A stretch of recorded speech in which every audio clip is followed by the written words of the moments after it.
a rotten hooker. I thought I was a good Christian. I go to church every Sunday. I thought I was a good Christian. I go to church every Sunday. I am a very religious person. I thought I was a good Christian. The very lies the serpent told to Eve in the Garden of Eden. Garden of Eden. Garden of Eden. The gospel of Jesus Christ spreads confusion and promotes lies. The gospel of Jesus Christ spreads confusion and promotes lies. The gospel of Jesus Christ spreads confusion and promotes lies. The gospel of Jesus Christ spreads confusion and promotes lies. The gospel of Jesus Christ spreads confusion and promotes. Hey everybody, it is Thursday, November 3rd, 2011. This Non-Religious Life. I'm your host, Ken. With me all the way across the continent, we have Jason and Bob. Hi. How's it going? And today we got a whole bunch of things to talk about, including Jesusween. And I cannot wait. Jesus. Yeah, Jason started sending this around to us, like a week or so before Halloween. I don't know. I was excited about it. Jesusween is so good it made it on the Colbert Report. Really? Yeah, even he made fun of it. I haven't watched the Colbert Report forever. And technically, to be pedantic, it's the Colbert Report. Sorry. Yeah, The it's T report, is silent. just like Colbert. That's kind of the joke. Yeah. Anyway. Well, Right. tell us what Kill that- Jesusween is, kill that Ken. joke. All right. I mean, really, it's just an attempt for Christians to take back a holiday that was already theirs in the first place. How is Halloween I mean, already there's, there? There's no denying that Halloween has become sort of secularized, like Christmas or any other holiday. Really, it's more about candy and children wearing Darth Vader masks than it is about Jesus.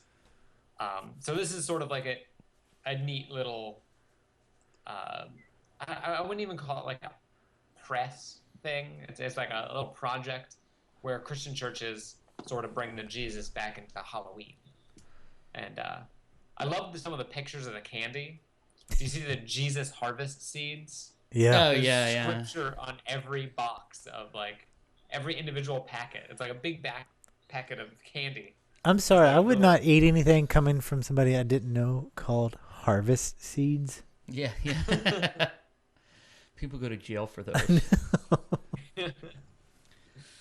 But the thing with Jesusween too is one, it wasn't a joke. Somebody was actually promoting it, and then the other thing is instead of handing out candy, they were supposed to hand out Bibles, like dress in white and hand out Bibles, and I can imagine being the kid and like, you want Snickers bars, man. You want Reese's peanut butter cups. You want the candy, and then some guy says, "Oh, no candy, but here's a Bible."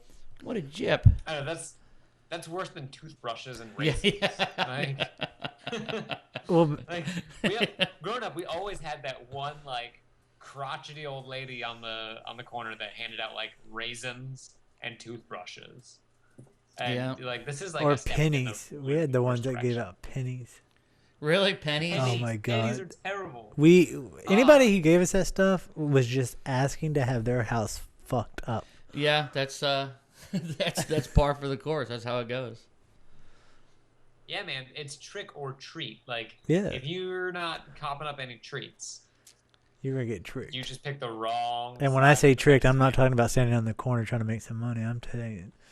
So this one kid came up to our house and it was like right when we ran out of candy, and he was like one of the last trick or treaters, and he said trick or treat, and I went, dude, we just ran out of candy, so I guess it's trick. What do you got? And he was like, nothing. I got some rum. See, we had the exact opposite. Our first trick or treater here, because this is like the first year I've ever stayed in and like given out candy. You're getting old. I know. But this kid came up and we gave him a couple bags of candy. We weren't sure how many kids we were going to get, so we gave him a couple bags. And then he knocks on the door again and he goes, "Give me 2 more or I'll chainsaw you." Nice. I was like, that's the spirit. Yeah. See, that kid sounds like he needs Jesusween. Maybe. What the fuck is the ween part? I know they're taking it from Halloween, but how's that relevant? I don't know, and it makes it sound even worse. Like that makes it sound like Jesus harvest seeds, you know? Well, all you have to It's do like- is put an at the end of it. Jesus God. Wiener. Yeah. Nice. I know. It's like when you started sending him around, I was joking. I was like, why are you sending me all these links to Jesus' ween? Like, I don't want to see that. I thought it was a joke at first. I thought that it was not something Is it? done I mean, it seriously. is a joke, but Wait. It's a joke, but not in that sense. I thought it was one of those things like I was, like satire is so good people think it's real. Yeah. Kind of like Harold Campy. Yeah, taking I his thought cane. that was real. That was awesome. Yeah, they weren't raptured. They were just planking. They were planking. Harold Camping attacked them. Yeah. Why don't we play a video? Jason, can you we posted on the Facebook last Saturday. Jesusween, aka Jesuswin Christian Gift Giving Festival. Why don't you load that up to give our viewers an idea of what we're talking about here? I like Kaz just like, technical director, would you cue up that video? All right, here it is. Ready? I'd do it, but I'm about 2,600 miles away from you. Got it. Here it is. They don't have the internet Cool. there? Nope. California. It's almost October 31st, and many families are gearing up for Halloween. But this year, a Christian group is encouraging many Christians to give out Bibles and Christian gifts in a friendly way. They hope to have many churches and bookstores benefit as people buy Christian items, and hopefully the gifts will get new people interested in joining a church. Their spokesperson said they would love to see Jesusween in various cities and towns. They also mentioned enjoying high traffic and good response on discussions on Jesusween.com and their Facebook page. They would like you to talk to your pastors and friends about Jesusween October 31st Gift Giving Festival. Yay. Yay! Lamest Jesusween. holiday ever. Oh my It's god. pretty bad. It's pretty bad. I would You be know, pissed like- off if I was a kid and somebody gave me. You'd be pissed off no that matter Monty's what if you were a favorite kid. Worst holiday ever. When, That's worse than Flag Day. Like, when, who the fuck gives a shit about Flag Day? yeah, well, And like, Jesusween, come on. I we think lost you're him. right. Jesusween is just it was just an excuse to capitalize and I don't know. I think maybe grab headlines. Yeah. I think it is. It's just in the same vein as what they do with the Rapture. Who posted the video? It was like because it was like one of those good news. Yeah, no. That was a Christian news site if there ever was one. Yeah. Yeah, I mean, this has to be probably one of the lamest holidays ever. Maybe this is what, like, Halloween actually was, like, a couple hundred years ago, you know, before, like, the cool demon masks and, you know, Fright Night movies.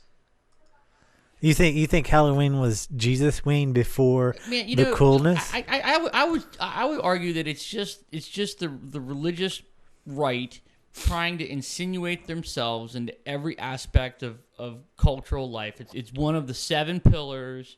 There you go, pillars. Well, you know, Halloween is a Christian holiday.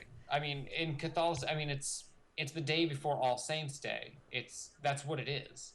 And I mean, it's a holy day of Hallows obligation. Eve. Like, you're obliged to go to mass on Halloween. On Halloween or November 1st? On Halloween.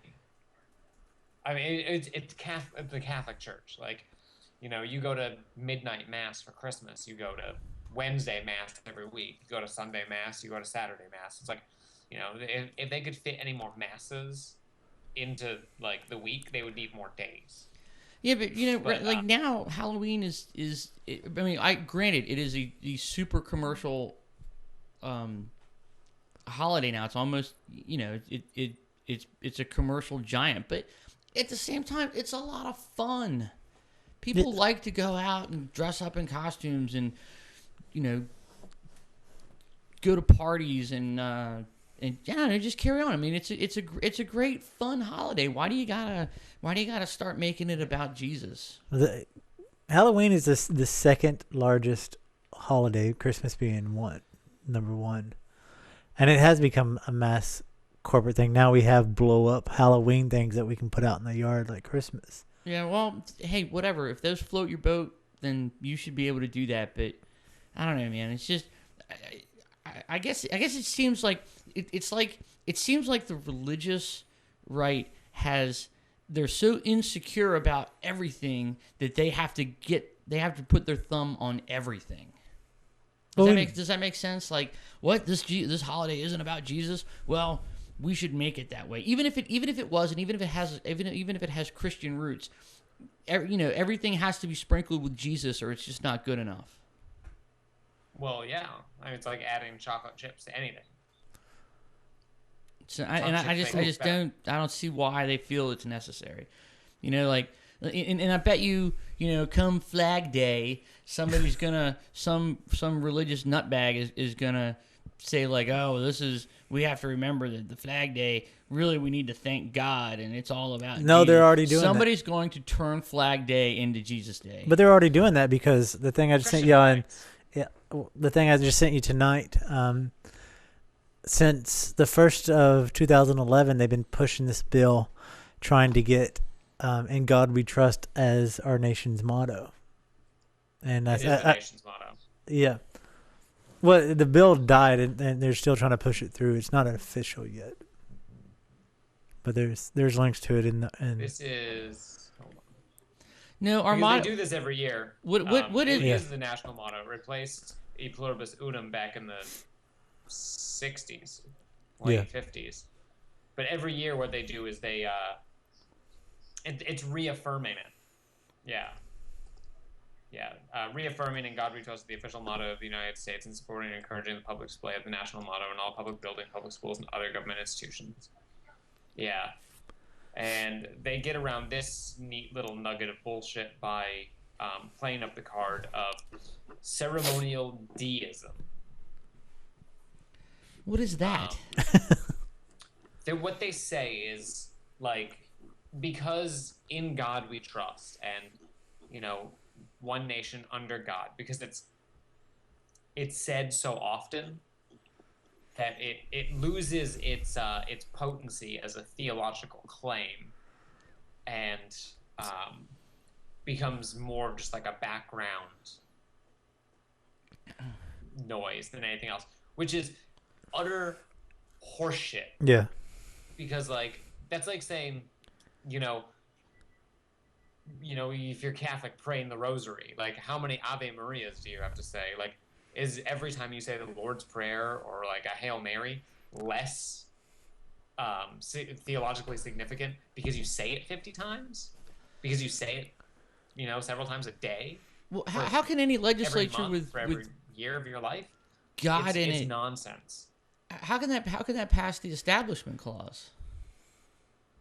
Because they guided it under ceremonial deism is what it is, and it's saying that it's not theologically significant, and therefore they can sneak it in. And that's how. But they're saying that because God is not defined in that. Yeah, they're not saying. They're saying Jesus. Yeah. They sneak around with God with a capital G, because of the ceremonial deism bullshit. Yeah. You just got to put the definition of what the capital G is for you, and we can say it, and it encompasses everyone. Yeah. Yep. What are you If they doing? make it... What? What is that noise? Oh, that was my mouse. Okay. The scroll ball on my mouse. No, if they make it significantly vague, like vague enough, they can get away with anything. Yeah. It's legalism. Yep.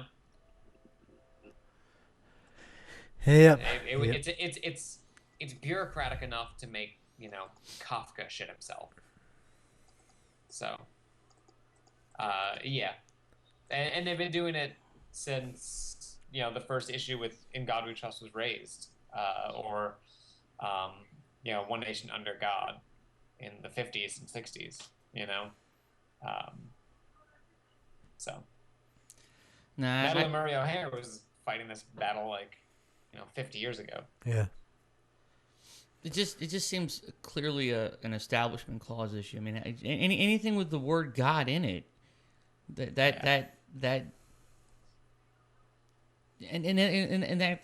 to say that in God we trust, that espouses the Judeo-Christian belief system. Yeah, the way they get that around that is it doesn't specifically say Yahweh or Jehovah or Allah.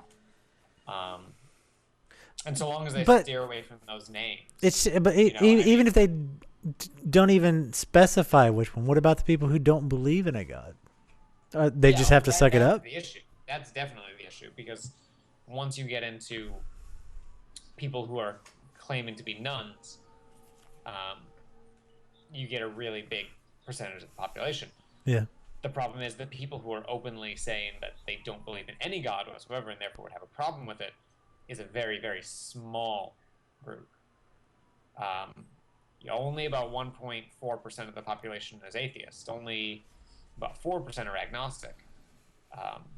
You then have a whole bunch of people in the sort of like theological no man's land that say they're non-religious or not affiliated or they have no religion. But they're not open enough to say that, I don't believe in God, or I'm an atheist, or I'm an agnostic. What about the gender bias of it too? That's just patriarchy. Yeah, what? Yeah, the gender bias was there long ago. We can't help that. Yeah. But I'm just saying that's another reason why it's wrong to even try to justify having God on there, because not everybody believes in God as and what is portrayed as a male deity. Yeah. No. The whole thing, I think, is a slap in the face to the founding fathers. Yeah, definitely. Because even the ones who were theocrats, or they were theists, didn't necessarily want a theocracy. And they always wanted to shy away from religion for fear that their religion would be the one getting the short end of the stick. And that's something Thomas Jefferson lays out in his letter to the Danbury Baptists, is he says, we want a separation of church and state in this country so that you are protected. Because, the Episcopalians might be getting, a lot of, like, public appeal, and especially with, like, politicians. But so long as we have that wall, they won't be able to become a state religion, and they won't be able to persecute you.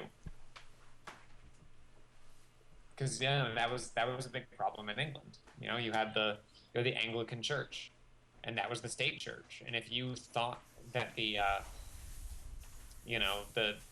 king wasn't the theological head of the church, that was a problem.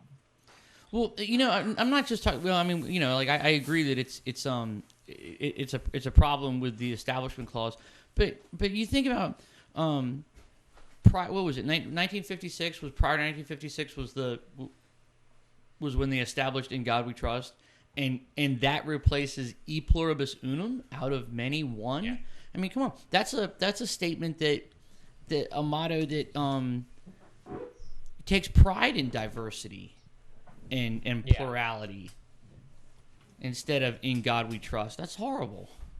Yeah, well, the problem was that's the zeitgeist of that era. Like, in the 50s, you're talking about McCarthyism. You're talking about the Red Scare, and the whole point was to separate us from the godless communists. If they could use religion, good God-fearing Americans, that was the... Yeah, but aren't we smarter than that now? You would think... I like to think we are, but, we do the same thing today. I don't know. Jason's over here getting all... You can't be sneaky on a ball. Discombobulated. Anyway. Yeah, that's terrible. In God we trust. That's awful. I don't trust God. Apparently God's a shit.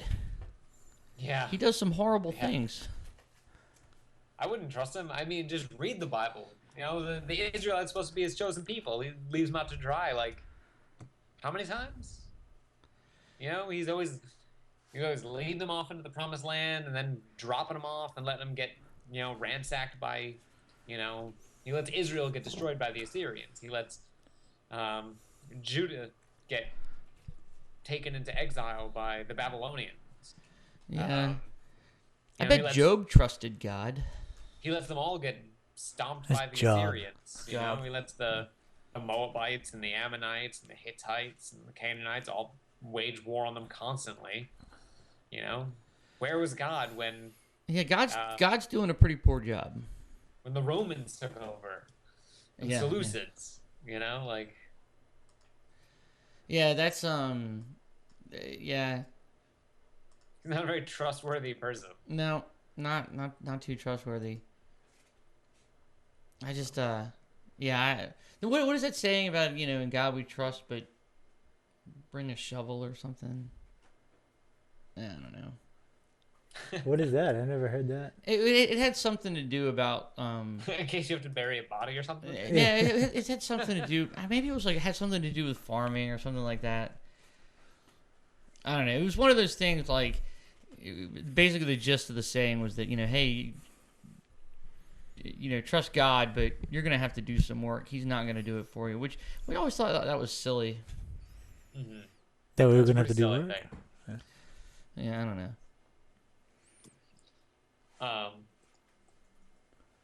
That's why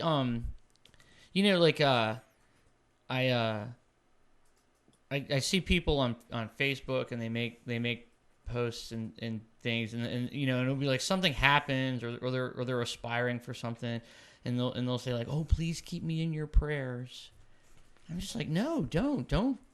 How about I have to take a difficult test, so keep me in your prayers that I do well. Well, how about this? I'm not going to pray for you, but I'll work with you. I'll study with you. I'll do something tangible that's going to actually benefit you. How about you get off Facebook? Yeah. What? No, you're taking it too far, Ken.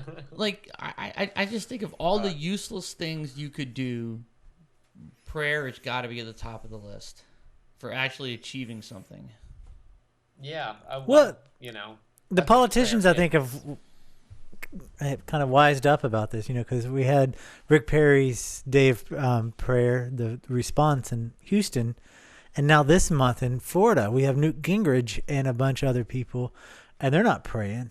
They want you to have a house party, and it's the One Nation Under God event, and awesome.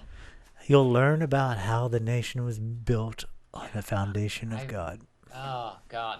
I want to have a house party.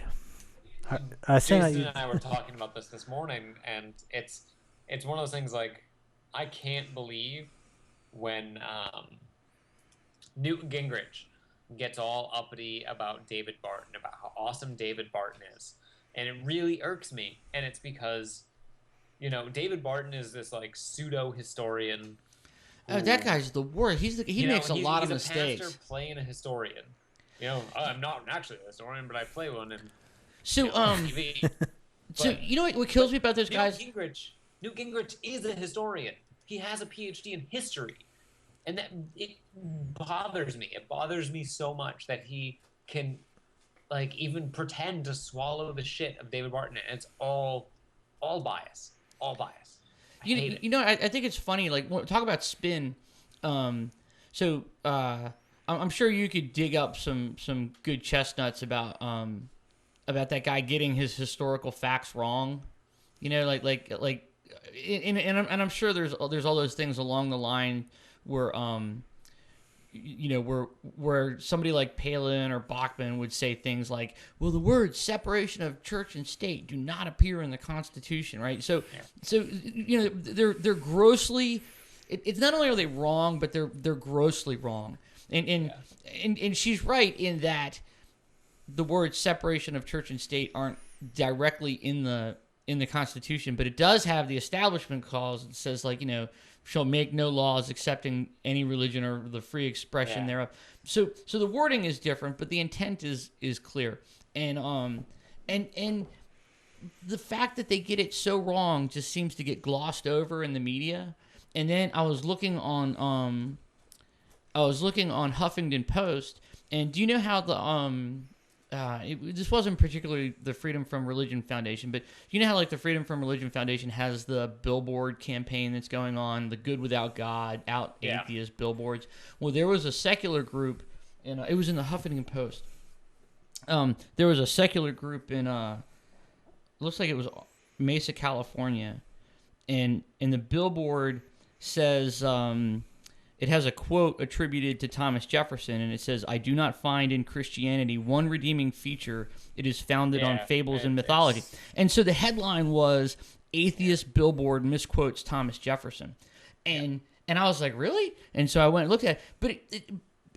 But they didn't exactly misquote Thomas Jefferson. It's just that quote is in question. Maybe it wasn't attributed to Thomas Jefferson. Like it's not that they misquoted him. It's that the historical veracity of that quote is sort of up in the air depending on who you ask. It's not really up in the air. It's actually it's pretty much entirely spurious.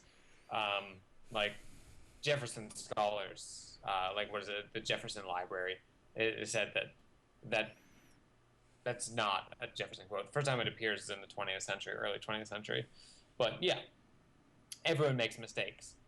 Well, but it's not that they make the mistakes. It's just that well, I mean, look, the Jefferson Library collection at Monticello, they asked about the quote, and they said that it was, in some cases, it was attributed to a letter to Dr. Wood, but they can't find any correspondence. So it hasn't been. It's like one of those things, like it's not necessarily spurious, but you know, like nobody has vetted it, I guess. But it's not that they misquoted him. It's not that they got it grossly wrong. No, it's definitely, he definitely felt that way, and you can definitely read like a lot of his letters between him and John Adams. Definitely, like, you can definitely find out that he feels that way. The way I feel about when these bullshit artists pull out there's no separation of church and state doesn't appear in the Constitution. Yeah, well, you know what? Jesus saying that he explicitly is God and there's the Trinity doesn't appear anywhere in the Bible, nor does the Immaculate Conception. Well, I mean, you're absolutely right, but I was talking about the spin that gets put on it. They take that billboard and they're like, "Haha, gotcha, atheists." Yeah. When the same side gets it wrong so often. And even with this billboard, it becomes a matter of scholarly debate. It's not that they misquoted him. Whereas the Establishment Clause, I think, is pretty clear.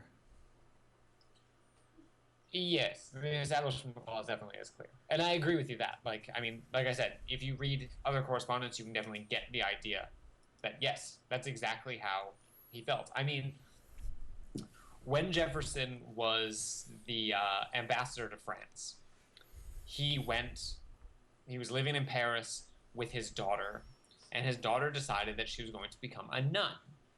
Do you know what Jefferson did? Told her don't do it, I guess. He resigned his post and moved back to the U.S. so that she couldn't. Yeah, well, there you go. You know, he was no friend of religion. Well, I know. I mean, you think like the basis of the country is founded upon the government by the consent of the governed and not the divine right of kings. There's no divinity allowed. So why do we have to have a motto that says "In God We Trust"? The motto should be "In God We Abandoned Long Ago." But we still celebrate Jesusween. Right, but Jesusween comes around only once a year. It's the most magical time of the year. For such a well put together, and I love their website. It is well put together. Yeah. They make some fashion faux pas. All the Christians are supposed to wear white T-shirts. And I said earlier, I was like, you don't wear white after Labor Day? What is this? Yeah. Don't they know? Yeah. How did the Klan get around that? What's that? Oh, sorry. No. Just a joke. A bad one at that.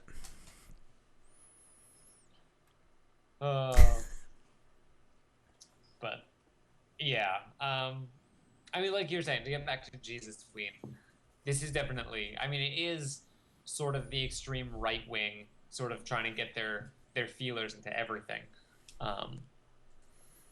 But I mean, that's how they do. That's what they do. You know, if they can't, and the church has been doing this for, you know, centuries. If they can't eliminate something, they'll co-opt it. Yeah. It just seems like they've lost their touch. Well, it just became so fragmented. There's so many different facets out there, and every individual of that facet has a voice, and it spreads further than what it did, you know, 100 years ago. Hell, it spreads further than it did 20 years ago. One true Catholic Apostolic Church. There was only one way to read the Bible, one way to burn a witch, you know? Yeah. Choices. People were given choices. Damn that apple. Damn literacy. Yeah. This is what happens when you let people read, you know? Yeah. Start interpreting things all their own way. That's why I use audiobooks. Yep. Yep. I'm just The way told. God intended it. Yes.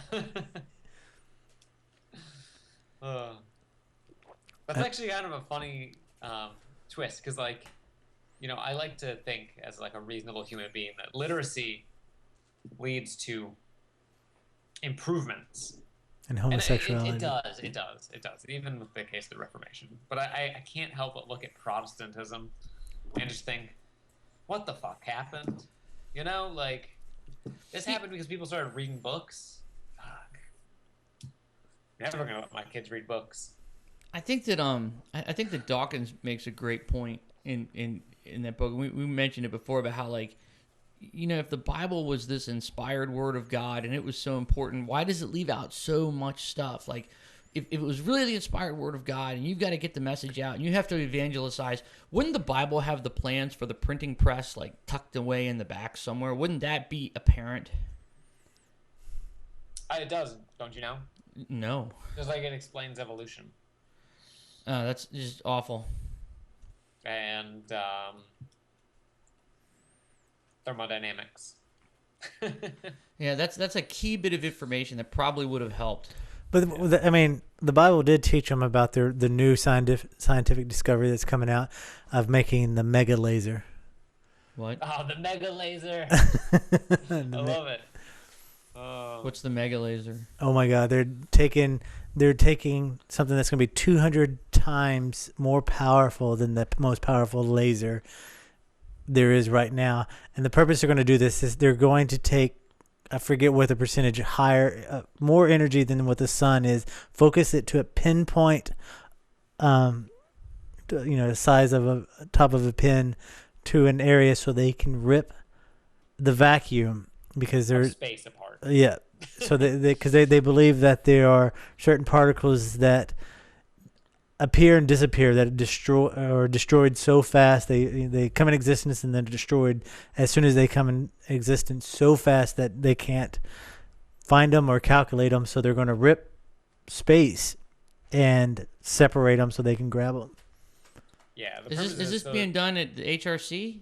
This is being done in. It's Well, they're raising the money for it now. The facility is not built yet, but UK and a couple other countries are fighting, doing a bidding war right now. They want it in their country.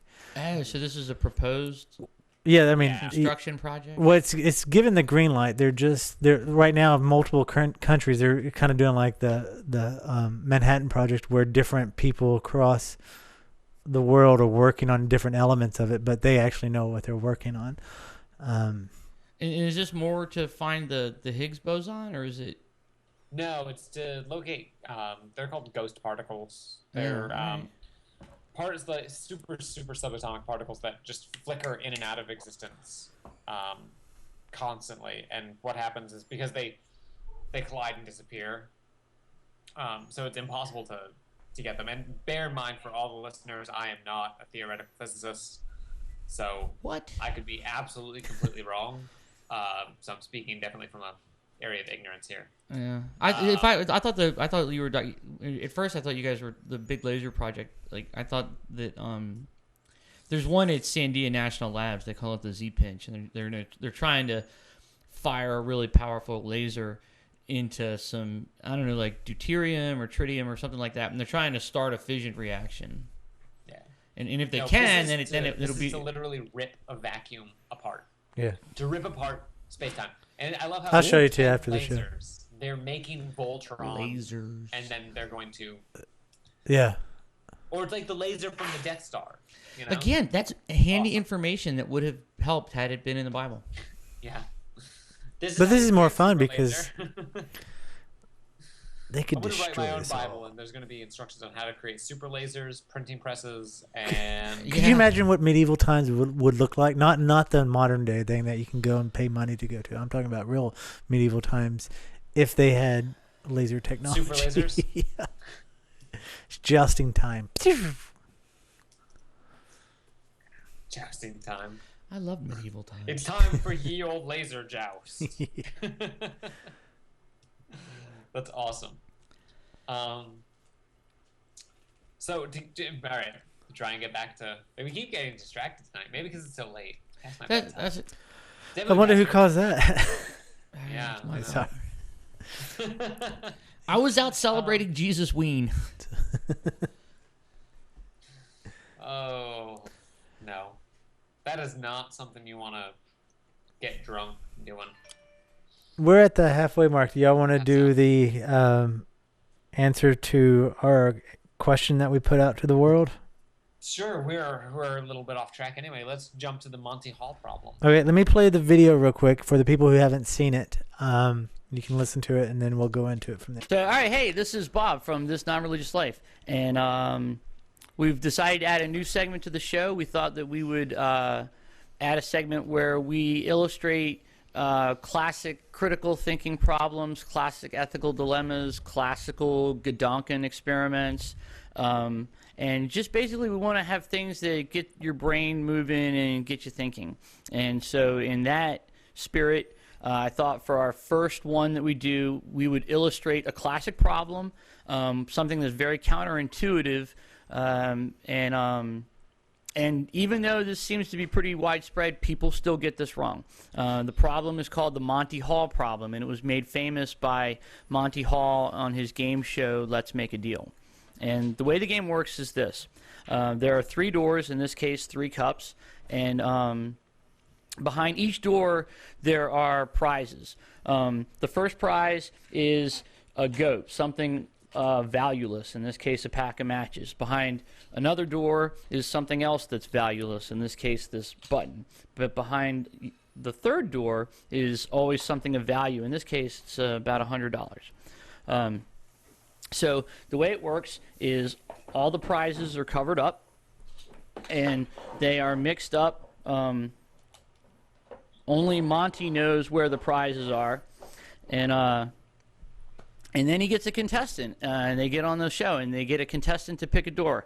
And so our contestant is going to be Jason. And so without knowing, Jason has no idea where any of the prizes are. Only Monty knows. And so Jason, pick a door. You get to pick any door you want. Door number 3. Okay. So Jason picked door number 3. So here's where the problem gets interesting. As the guy running the game, Monty Hall, Monty knows where all the prizes are. And so what he does is Monty is going to say, well, Jason, you picked door number 3. But what I'll do is I'm going to show you behind door number 1. And door number 1 is the goat. You didn't pick door number 1. So good, you didn't pick the goat. Now, I'm going to give you an opportunity. You can switch. You can switch your door to door number 2, or you can stick with door number 3. And the question behind the problem is, and this is the crux of the issue, is should Jason switch or not? Is he statistically more likely to win if he switches every time, or is he statistically more likely to lose? So what should he do? Should he stay or should he switch? And when we come back next time, we'll show you the answer. That was an excellent little video. Not too shabby. Not too shabby at all. This is one that really, like, it makes my brain hurt when I first started thinking about it. Like, I was sitting there, I was like, fuck. Like, and, like, I should know statistics, but... Apparently it appeared in Parade magazine, I guess in the late 70s or 80s, I don't know, sometime, and it got hundreds and thousands of letters from people who were math PhDs. They had their doctorate in mathematics and they got it wrong. And so it even though like I said, a lot of people know about it now, but a lot of people still don't, and so it's worth covering. And so here's the thing. The answer is you should always switch. Always, always, always switch. It doubles your chances of winning if you always switch. And the best way to think about it, and this is how I sort of wrap my brain around it, is you have to think about two scenarios. In scenario one, you never switch. And so there's 3 doors, 1 prize. And so if you never switch, you would win 1 out of every 3 times. Because randomly you would land on the car or the big prize. So not switching, no matter where it is, no matter where the prize is, not switching nets you a success rate of 1 in 3. And then you have to consider the strategy of always switching. And you have to be a little careful in how you parse the problem. And you have to say that Monty Hall knows where the car is, and you are always shown a goat. And with those two constraints in mind, the way it would work is the only time it would hurt you to switch was if you actually picked the car for the first time. So meaning that if you follow the strategy of switching every time, you would win 2 out of every 3 chances. The outcome would be you pick it doesn't matter where it is. Outcome 1 is you pick the goat, and he shows you the other goat. So you switch, you win the car. Do it again. You pick the goat. It's the other goat. He shows you the other goat. You switch, you win the car. So the only scenario where you lose in the switching strategy is the 1 in 3 chance that you pick the car. So always switching wins 2 out of 3 times. So by switching, you double your chances of winning. And I think the where people fall down on this is they look at it as you either have the door that you picked or you switch it, so it makes it a 50-50 chance. Right. People think that it becomes 50-50 after that. And that's understandable too, because our brains are not geared towards probability and statistics. It's hard. And that's why it's such an interesting problem, because it does seem counterintuitive. I mean, because everybody we talk to... That's what makes it great to think about. Yeah. Everybody we talk to, even here, it went back to the 50-50 scenario. And I mean, that's the way we're taught to think about things. Well, but that's why I love it, because it's counterintuitive. Yep. That's so cool about it. It's really good. I'm glad we did it. I'm waiting for I'll wait for the emails to come in, and then somebody will say I'm wrong. I'll send you an email. You're wrong. I'm excited to see what next week's is going to be. Hey, speaking of, we got some hate mail. Really? I mean, not really hate mail, but it was the YouTube comment where somebody said we're brain dead. Ah, yeah. Yeah, take that, brain dead person. Yeah. We just dissected the Monty Hall problem. Let's see you. Let's see how brain dead is that? So we got it, and that was the extent of it. Yeah. You guys are brain dead. Awesome, thanks. Yay. Appreciate the feedback. We're going to try harder. Okay. That's just because we only use 10% of our brains. Yeah, don't stop. We only use 10% of our brains. God, I fucking hate that. All right. Segue back in. As much as I love statistics, I hate the Monty Hall problem. I know, it makes your brain hurt a little bit. It does a little bit, because I just want to be like, But the trick is the fact they always show you a goat.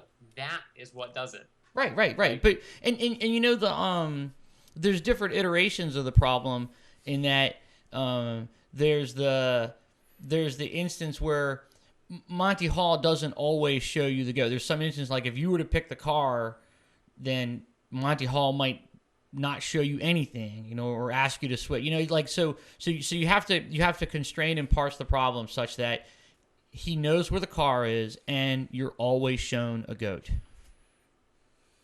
Given those constraints, switching doubles your chances. Yeah. Bastard. Yeah, that's awesome. Yep. Thank you, Bob.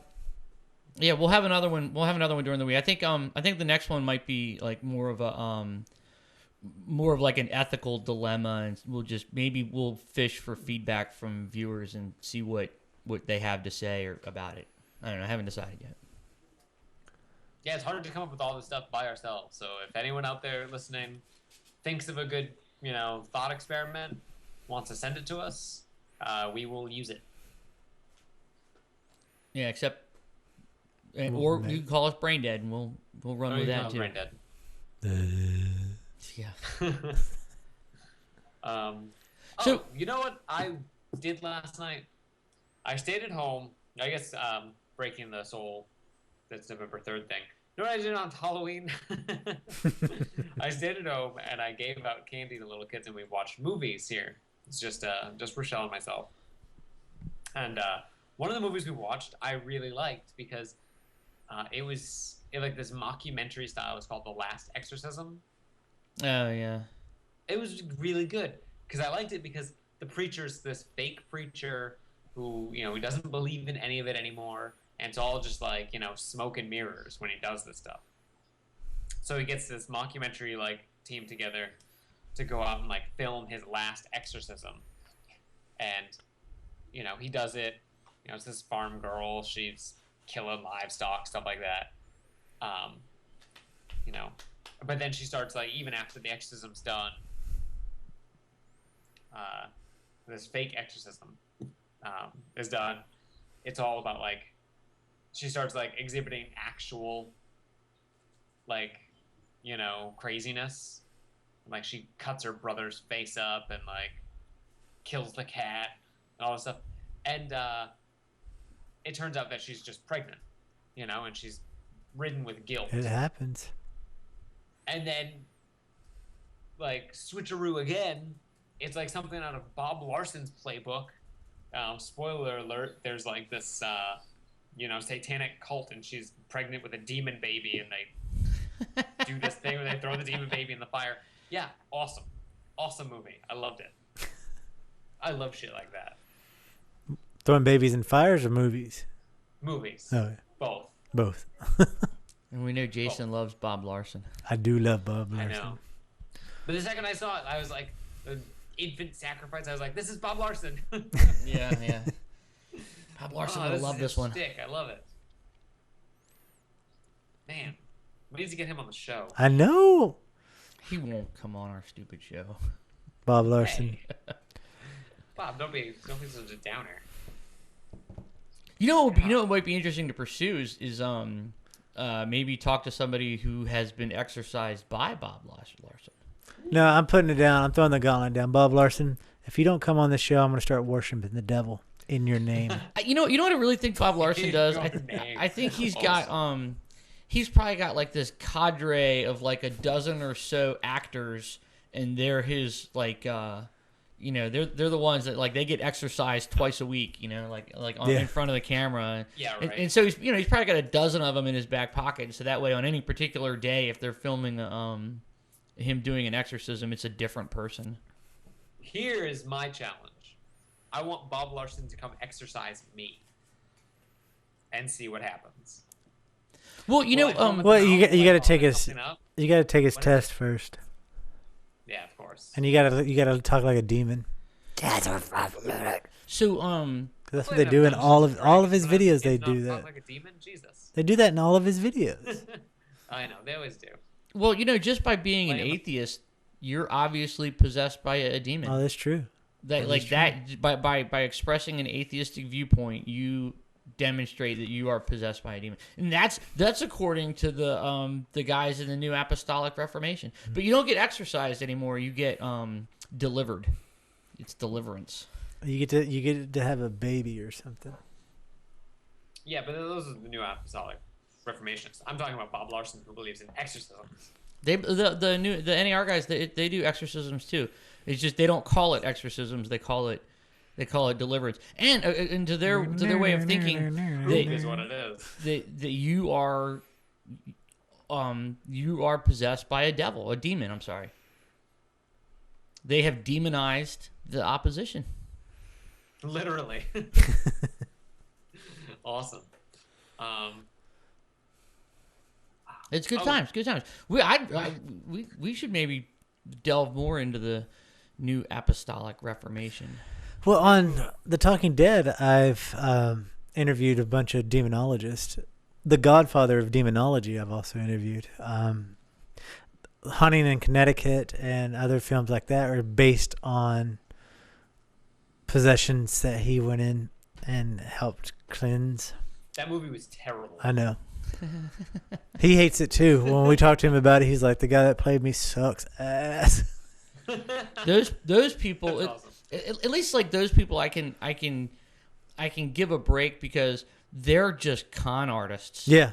Whereas somebody in the New Apostolic Reformation, they believe what they're putting down.